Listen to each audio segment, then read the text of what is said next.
안녕하십니까. 어음수표법 3주차 어음행위와 어음행위 대리에 대해서 살펴보도록 하겠습니다. 먼저 첫 교시에 어음행위에 대해서 살펴보겠는데, 어음행위라고 하는 것은 어음상, 즉 어음상 각종의 그 어음의 행위를 실제 하는 건데, 어음행위를 함에 있어서 가장 필수적인 게 뭐냐면 이 기명날인입니다. 김 이름을 쓰고 도장을 찍거나 아니면 이 서명날인을 하게 되는데, 그러한 게 어음행위가 되겠습니다. 그래서 이 어음행위의 의의를 먼저 보면, 어음수표행위라는 것은 어음수표라는 어떤 지편이라는 것은 종이를 말합니다. 종이 쪼가리 위에 행하여지는 법률 행위로서 일반 법률 행위와는 달리 반드시 증권상의 일정한 필요사항을 기재하여 교부함으로써 완성이 된다. 즉, 발행을 예를 든다고 하면 발행의 어떤 법정 기재사항, 발행하기 위해서는 어음의 일정 기재사항을 적고 나서 거기에 발행자의 발행인의 이름과 그 다음에 날인을 하게 됩니다. 그래서 그걸 교부함으로써 완성이 되고, 배설을 예를 들면 배설을 해서 그거를 상대방에게 교부함으로써 이 어음행위가 완성이 되는 겁니다. 그러면 어음행위도 형식적 의의의 어음행위와 실질적 어음행위가 있는데, 형식적 의의의 어음행위라고 하는 것은 기명날인 또는 서명을 불가결의 요건으로 하는 요식의 증권적 법률 행위다, 이렇게 정의할 수 있겠습니다.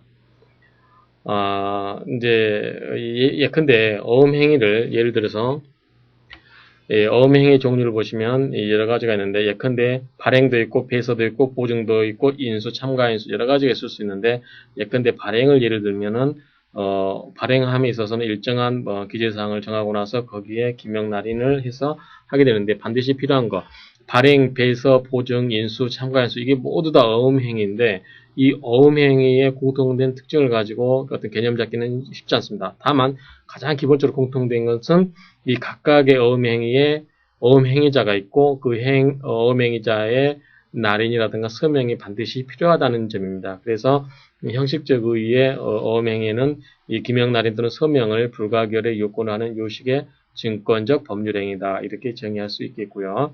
그 다음에 기명날인을 최소한의 요건으로 하는 증권적 법률행위다, 이렇게 정의할 수 있겠습니다.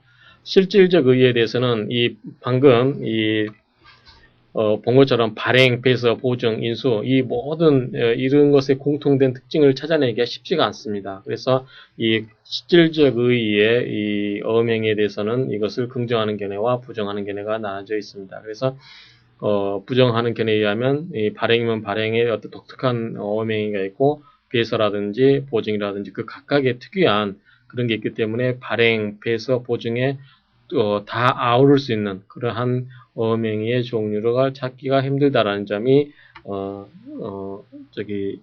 입장에서 이 실질적 의의의 어음행위를 부정하고 있는 것입니다.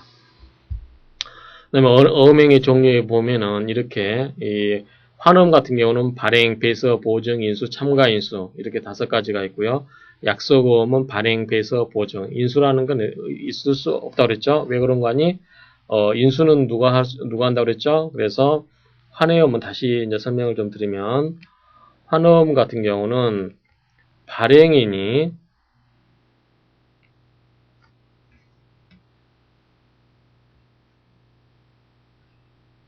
환음을 예를 들면 발행인이 있고, 그 다음에 지급인이 있고, 그 다음에 수취인이 있다고 그랬죠.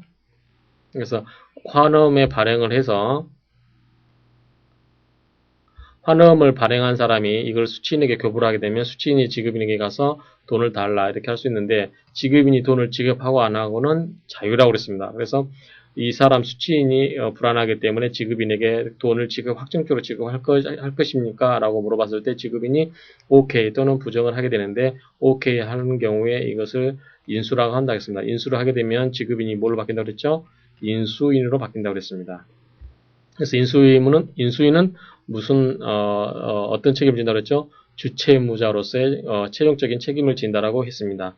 약속어음은 지급인이 지급인이 있지를 않습니다. 그래서 발행인과 수취인 간에 서로 지급을 약속하겠다고 하는 일종의 증표입니다. 따라서 이 인수제도라는 게 있을 수가 없고요. 그다음에 수표는 발행, 배서, 보증이 있고, 그다음에 인수 대신에 뭐가 있냐면 지급인의 지급보증이라는 게 있습니다. 그래서 이 지급보증은 지급을 기능을 강화시켜주기 위해서 그런 게 있다. 이렇게 이해하시면 되겠고, 그래서 수표는 4가지가 있고 약속보험은 3가지가 있다. 이렇게 설명드릴 수 있겠습니다. 특히 이 발행이라고 하는 것은 설권 기능이 있다고 그랬죠. 그래서 이 발행을 통해서만 어음상의 권리가 발생이 됩니다. 따라서 이 발행은 배서 이하의 이런 다른 어음행위의 아주 기본적인 기본이 되는 겁니다. 그래서 이 발행은 다른 모든 행위의 이후에 기초가 되므로 기본적 어음행위라고 하고, 이것을 기본적 어음행위라고 하고,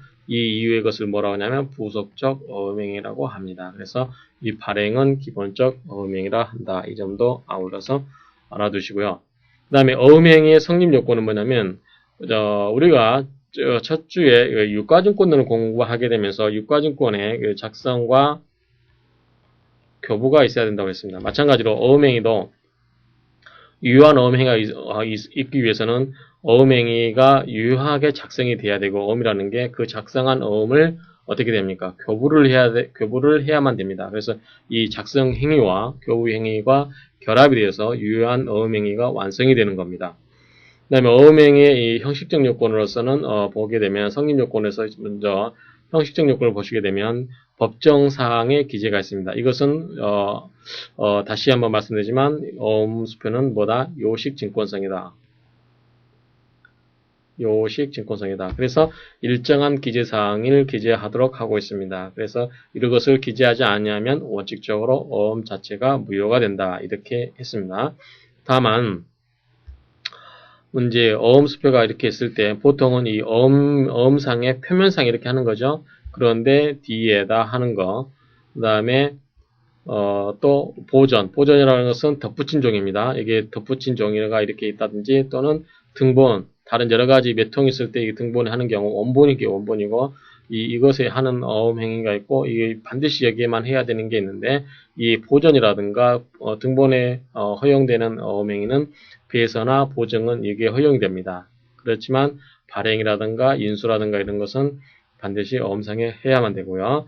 그 다음에 이러한 일정한 기재사항을 기재한 다음에 기명, 날인 또는 서명이 있어야 됩니다. 그때 행위자의 명칭은 성명, 아오라든가 예명 어느 것이든지 상관이 없습니다. 그렇지만 반드시 그 사람을 특징 지을 수 있는 것은 있어야 되겠죠. 그 다음에 여기서 하나씩 살펴보시면 기명이라고 하는 것은 타이프라이터라든가 인쇄 고민 등으로 기재하는 것도 허용이 됩니다. 날인이라고 하는 것은 도장을 찍는 것이요. 인장, 즉 날인은 도장을 찍는 거고, 서명은 자필의 성명을 서명하는 것이다. 이렇게 이해하시면 되겠습니다.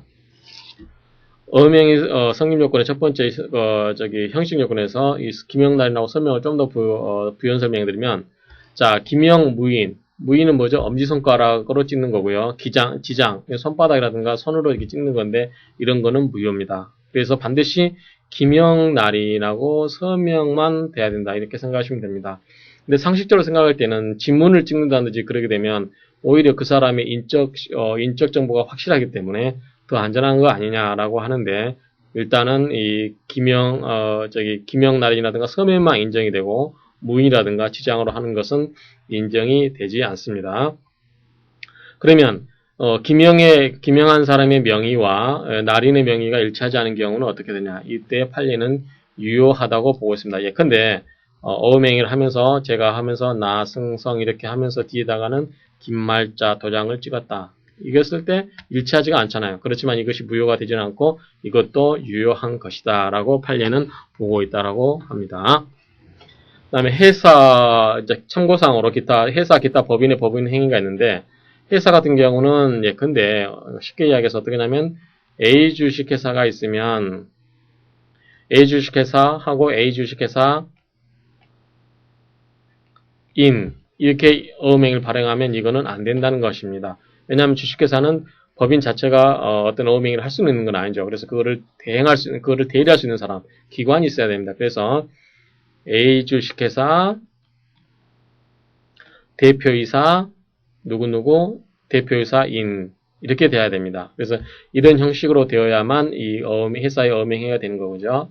그 다음에 조합이라든가 권리 능력 없는 사단 같은 경우는 법인이 아니다 보니까 법인의 대표기관이 없잖아요. 그래서 조합원 같은 경우는 조합은 각자 개개인이 모두 다 어음행위를 해야만 됩니다. 그래서 어음을 발행할 때도 조합원이 10명이면 발행인의 조합원 A, B, C도 있고 10명 다 이렇게 기재돼야 되고 설명이 있어야 되는 것이 원칙인데 이 통설 판례는 조합원의 대표자가 조합원의 명칭과 그 대표 자격을 표시해서 조합원 전원을 대리해서 이것을 어음행위를 할 수 있다라고 이렇게 인정이 해주고 있습니다. 권리 능력 없는 사단도 마찬가지로 인정하고 있습니다.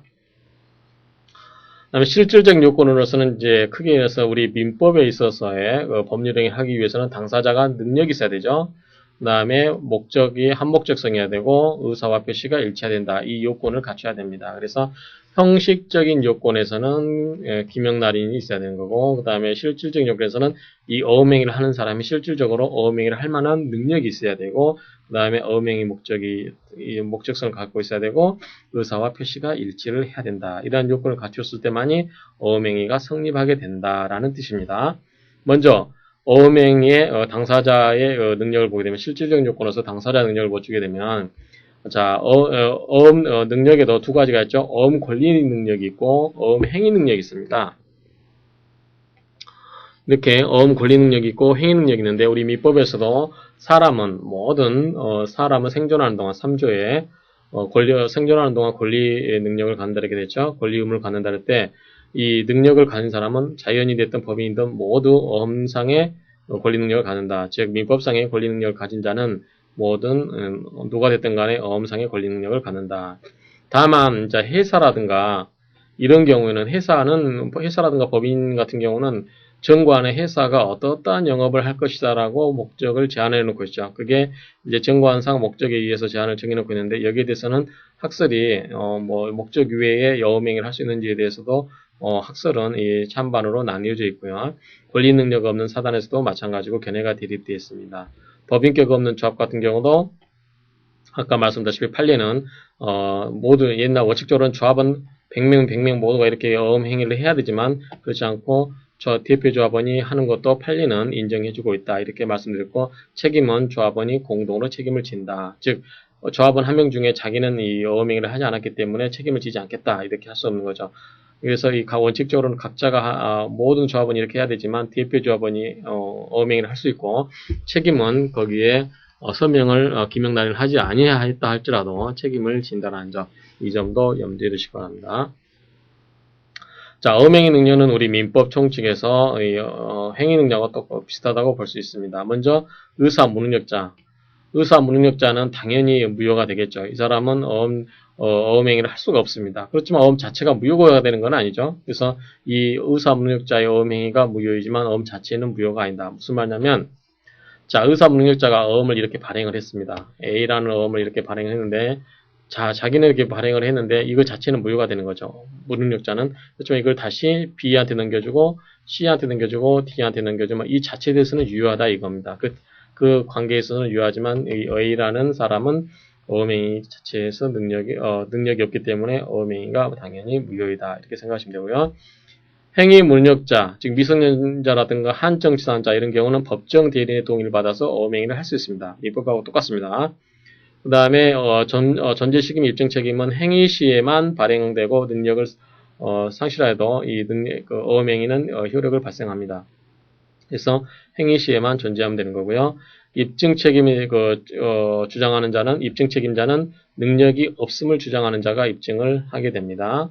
그래서 만약 효과는 뭐냐면 이러한 법정 대리인의 동의를 받지 않고 한 어음행위는 무능력자라든가 법정 대리인이 취소를 할 수 있습니다. 그래서 이 법정 대리인이 취소를 할 수 있다는 점 민법의 원리하고 똑같습니다. 두 번째 요건으로서는 어음행위 목적이 가능하고 적법하고 사회적 타당성을 가질 것 그리고 확정할 수 있을 것 이게 민법상에 이렇게 되어 있지만 어음상에서는 약간 해당이 안 될 수도 있습니다. 왜 그런가니 저번 시간에 어음행위의 특징 중 하나가 뭐냐면 무인성이 있었다고 그랬죠. 무인성이라는 게 뭐죠? 자, A가 B한테 물건을 팔고서 어음을 이렇게 주었을 때 만약에 물건에 하자가 있을 때 물건을 산 B가 물건에 하자가 되어서 어음상의 책임을 지지 않겠다라고 할 수 있다 없다? 없다. 그걸 뭐라 그랬죠? 원인 관계로부터 분리되어 있다. 원인 관계로부터 분리되어 있다 그랬죠. 그래서 이 원인 관계가 보통 문제되는 게 이제 이런 원인 관계가 사회적 타당성이 없는 경우에 이제 여러 가지가 문제되는데 이런 경우는 인적 항변 사유, 뭐 물적 항변 사유 이렇게 나눠져 있습니다. 그래서 이런 경우는 민법의 원리가 그대로 적용되지는 않고 이 항변 사유가 될 수 있다라는 점, 그 점에서 약간 차이가 있습니다. 자, 여기서 참고로 항변 사유에는 인적 항변 사유가 있고 물적 항변 사유가 있습니다. 물론 이건 나중에 다 배우겠지만 인적 항변이라고 하는 것은 말 그대로 인적이죠. 사람에 대해서, 특정한 사람에 대해서만 주장할 수 있는 거고, 물적은 누구에 대해서나 주장할 수 있는 항변을 물적 항변. 그래서 강행벽구에 위반돼서 어음이 발행됐다. 어음행위가 이루어졌다. 그러면 그거는 누구에 대해서나 어음행위에 대해서 무효라고 주장할 수 있는 겁니다. 그게 바로 누구에 대해서나 주장할 수 있는 항변. 그게 물적 항변이고 어떤 원인행위가 어떤 특정인에게만 있는 경우, 그러한 경우는 그 사람에게만 주장할 수 있는 거. 이런 경우는 인적 항변 이렇게 한다라고 개념만 이해를 해 주시기 바랍니다. 이거 인적 항변, 물적 항변, 어음 항변에 대해서는 나중에 자세하게 배울 기회가 있습니다. 두 번째는 이제 어음행위에 의사표시 있어서 의사와 표시가 일치를 해야 된다. 그리고 의사표시에 하자가 없어야 된다. 이런 경우는 자, 의사표시가 불일치가 있거나 하자가 있는 의사표시는 어음행위에도 적용이 된다. 그래서 우리가 민법 시간에서 비진 의사표시는 또는 통정허위 표시 이것은 무효입니다. 자, 비진 의사표시라든가 통정허위 표시에 대해서는 여러분들이 민법 시간에 배웠을 거라 생각되고 자세한 설명은 약하도록 하겠습니다. 그 다음에 착오, 사기, 강박 이런 거는 우리 민법에도 취소 사유잖아요. 그래서 이런 경우는 취소다. 똑같이 어음수표상에서 이러한 행위가 있을 때는 민법의 원리가 그대로 적용이 된다. 이렇게 이해를 하시면 되겠습니다. 그다음 반사회적 행위. 반사회적 행위라면 민법에 의하면 당연히 무효가 되겠지만 어음수표에 있어서 어음행위에 있어서는 이거는 인적 항변 사유가 된다. 당연 무효가 되지는 않고 인적 항변 사유가 된다. 그 다음에 이 취소의 상대방은 직접 상대방뿐만 아니라 현재 어음 소지인도 포함이 된다. 그래서 여러분들이 이제 어음수표법을 처음에 어려워하는 이유가 인적 항변이라든가 여러 가지 개념들이 나오는데 그게 나중에 배우는 부분들이 또 나오기 때문에 그렇습니다. 그래서 저번에 전 시간에 나눠준 제 표를 잘 참조해서 그때그때마다 공부를 하시면 되겠습니다. 그래서 처음에 그냥 나오면 개념만 잘 이해를 해주시기 바랍니다. 그 다음에 어음행위 성립 요건에 대해서는 이제 어음의 작성이 끝났죠. 작성이 끝났으면 그 다음에 이제 교부가 있어야 되는 거죠. 그래서 이 교부에 관한 거를 이제 공부하도록 하겠습니다. 어음의 교부, 즉 어음 이론에서 어음 교부를 보도록 하겠는데 어음 채무가 왜 발생하는지, 어음 채무가 왜 발생하느냐. 자, 이 어음이라는 이 정의가 있는데 이 어음상에서 뭐 얼마를 언제까지 갚겠다, 언제까지 지급하겠다라고 했을 때 이 어음상에서 채무가 왜 발생하느냐에 관해서 학설이 있는데 이거는 여러분들이 꼭 애워둘 필요는 없고 그냥 이해만 잠깐 해주시고 이러한 학설의 논쟁이 있다라고만 이해를 하시면 되겠습니다. 먼저 창조석 또는 단독행위설인데 이거는 어음행위자, 실제로 어음을 발행한 자가 내가 얼마를 지급하겠다, 얼마를 어음상에 채무를 지겠다 라고 해서 채무 부담의 의사표시를 했기 때문에 어음 채무가 발생한다 라고 이해하는 거고요. 교부계약서는 어음의 작성뿐만 아니라 이것을 교부계약을 통해서 상대방한테 넘어갔기 때문에 어음 채무를 지는 것이다. 따라서 이 교부계약서에 하면 어음 작성만으로는 어음 채무가 발생하지 않습니다. 예컨대 이 교부계약서에 하면 어음을 이렇게 작성을 했어요. 예컨대 100만 원을 지급하겠다 이렇게 했는데 이거를 그냥 서랍에 넣어놨습니다. 근데 교부하지 않았어요. 도둑이 와서 이 어음을 가져가서 썼습니다. 이럴 때 이 어음을 발행한 사람은 책임을 질까요? 안 질까요?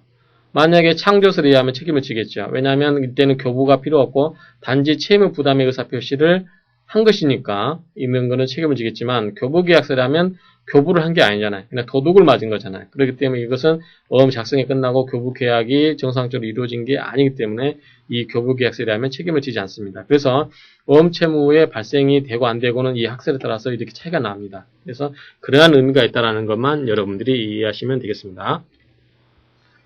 그 이외에도 이제 절중설에도 또 나눠지는데 절중설에도 이제 발행설이 있고 권리외관설이 이렇게 있습니다. 그 다음에 이제 일본에서 주장되는 2단계설 이런 게 있는데, 이거는 여러분들이 이해만 하시면 되고, 일단은 어음 채무가 왜 발생이 되는지, 그 점만 이해를 해주시면 되겠습니다. 이제 발행설 입장에 보면 어음 채무는 어음의 작성과 기명 날인자 또는 서명자의 의사에 의한 점유이전 행위라는 단독행위에서 성립한다. 이렇게 되는 거고요. 절충설은 어음 채무는 원칙적으로 교부계약에서 발생이 되지만 손해 취득한 제3자에게 권리위반에 대한 책임을 진다라고 하는 겁니다. 그래서 여러 가지 학설이 있는데 이거는 여러분들이 그냥 학설 이름 정도만 기억하시면 되겠습니다. 판례는 어음 요건을 갖추어서 유통시킬 의사로서 기명날인하여 교부하는 단독행위다라고 이렇게 판시를 하고 있습니다. 그래서 판시는 이렇게 그 교부계약서는 그런 건 아니고 이 단독행위로 보고 있다라는 거. 교부계약서 되겠죠? 여기냐면 기명날인에서 작성해서 교부하는 단독행위다 이렇게 보고 있는 겁니다. 발행설 입장이 가깝겠네요. 여기 보면은 발행설은 이 교부하는 게 있죠. 그 다음에 이제 판례를 하나, 이제 판례 중에 하나 나온 게 이런 게 있는데, 백지식 배설을 해서 보관하던 어음을 무권리자가 제3자에게 교부한 경우 어음 소진이 그 어음을 손해 취득하는 한 발행인은 어음상 책임을 부담한다라는 판시상이 있는데, 이걸 보면은 발행설 입장 플러스 권리외관설 이게 합쳐져 있다라고 봅니다. 그래서 학설은 여러 가지가 있는데 여러분들은 그냥 어떤 학설이 있는지 이름만 기억하시면 될 것 같습니다.